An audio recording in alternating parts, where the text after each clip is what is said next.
AutoCAD floor প্ল্যানের জন্য কিভাবে সিঁড়ি তৈরি করবেন সেটা আজকে দেখাবো। এল লেখে এন্টার, লাইন দিয়ে দেখাবো। লাইন দিয়ে করা যায়, রেক্ট্যাঙ্গেল দিয়ে করা যায়। ফার্স্ট পয়েন্ট ক্লিক, এখান থেকে 16 ফিট। কত ফিট নেব? 16 ফিট।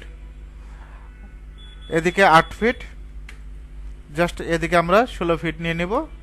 এখানে একটা ক্লিক করব। পার্টিশন হল কত ইঞ্চি? 5 ইঞ্চি। ও লেখে এন্টার, 5 লেখে এন্টার, 5 ইঞ্চি নিয়ে নিবা। পারবে না? আউটসাইডে কথা বলো, সমস্যা নেই। ওকে, তারপর ফিলেট, এফ লেখে enter, first point, second point, just inter দিবা। বারবার এফ লেখে ইন্টার দিতে হবে না, হ্যাঁ, ইন্টার দিলেই আসবে। অফসেট 4 ফিট নিবা। কত ফিট? 4 ফিট।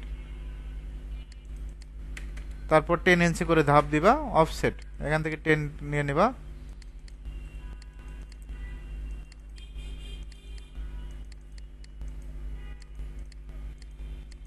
জাস্ট ক্লিক করবা, পয়েন্টে পয়েন্টে ক্লিক করবে। এবার রেলিং স্পেস, দুইটা স্টেয়ারের মাঝখানে স্পেস দিতে হয়। লাইন নিবা এই পয়েন্ট থেকে এই পয়েন্ট। অফসেট নেব 3 ইঞ্চি, উপরের দিকে 3, নিচের দিকে 3, তাই না? 6 ইঞ্চি রেলিং স্পেস। মাঝখানেরটা কি করবা? সিলেক্ট করে ডিলেট, তারপর ট্রিম করে দিবা। টি আর লেখে ডাবল এন্টার, এখান থেকে ট্রিম।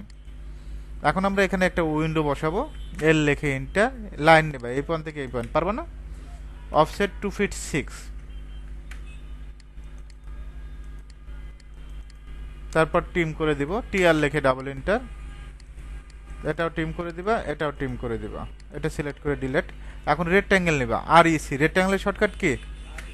আর ইসি লেখে এন্টার, এই পয়েন্ট থেকে এই পয়েন্ট একটা বসাইতে পারবো না? অফসেট 2 ইঞ্চি, ও লেখে এন্টার, 2 লেখে এন্টার। কি লেখে এন্টার? ও লেখে এন্টার, 2 লেখে এন্টার। অফসেটটা 2 ইঞ্চি ইনসাইডে। এখন আমরা কালারটা চেঞ্জ করে দিব, এখান থেকে জাস্ট কালারটা চেঞ্জ করে দিয়ে দিব।